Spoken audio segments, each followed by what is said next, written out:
Paul et Silas emprisonnés et délivrés. Comme nous allions au lieu de prière, voilà que vint à notre rencontre une jeune servante qui était possédée par un esprit de divination. Elle rapportait de gros bénéfices à ses maîtres par ses oracles. Elle se mit à nous suivre, Paul et nous, et elle criait : « Ces hommes sont des serviteurs du Dieu très haut. Ils nous annoncent le chemin du salut. » Elle faisait cela depuis plusieurs jours quand Paul, excédé, se retourna et dit à l'esprit : « Au nom de Jésus-Christ, je te l'ordonne, sors. » Et à l'instant même il sortit. Les maîtres, voyant s'en aller l'espoir de leurs bénéfices, se saisirent de Paul et de Silas et les traînèrent sur la place publique auprès des autorités.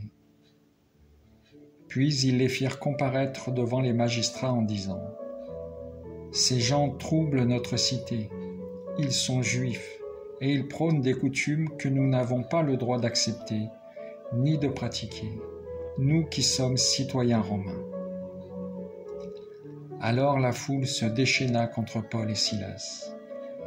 Les magistrats ordonnèrent de leur arracher leurs vêtements pour leur donner la bastonnade.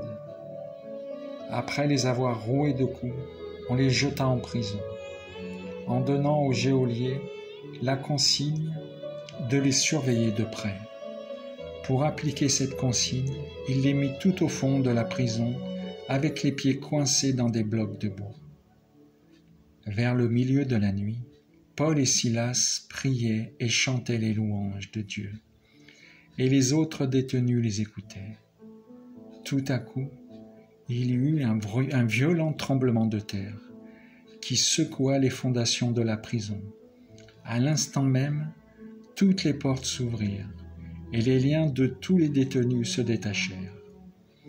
Le geôlier, tiré de son sommeil, vit que les portes de la prison étaient ouvertes.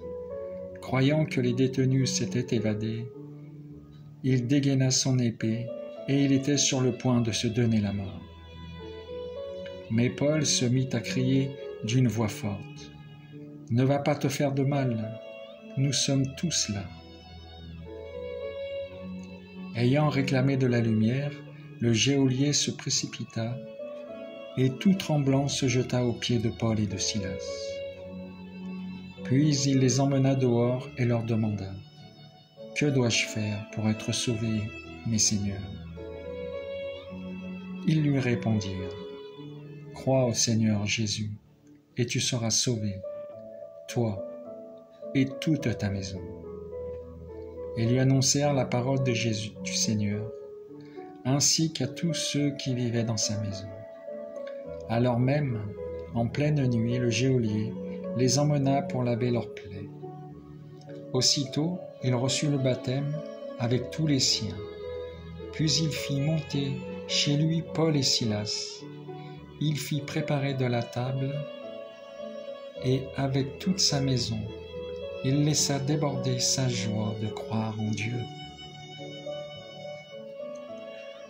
Quand il fit jour, les magistrats envoyèrent leurs gardes dire au geôlier : « Relâche ces gens. » Le geôlier rapporta ces paroles à Paul. Les magistrats ont envoyé dire de vous relâcher. Sortez donc maintenant et partez en paix. Mais Paul dit aux gardes : « Si nous on fait flageoler en public sans jugement, alors que nous sommes citoyens romains, ils nous ont jetés en prison, et maintenant, c'est à la dérobée qu'ils nous expulsent. Il n'en est pas question, qu'ils viennent eux-mêmes nous faire sortir. » Les gardes rapportèrent ces paroles aux magistrats. Ceux-ci furent pris de peur en apprenant que c'étaient des Romains. Ils vinrent donc les apaiser.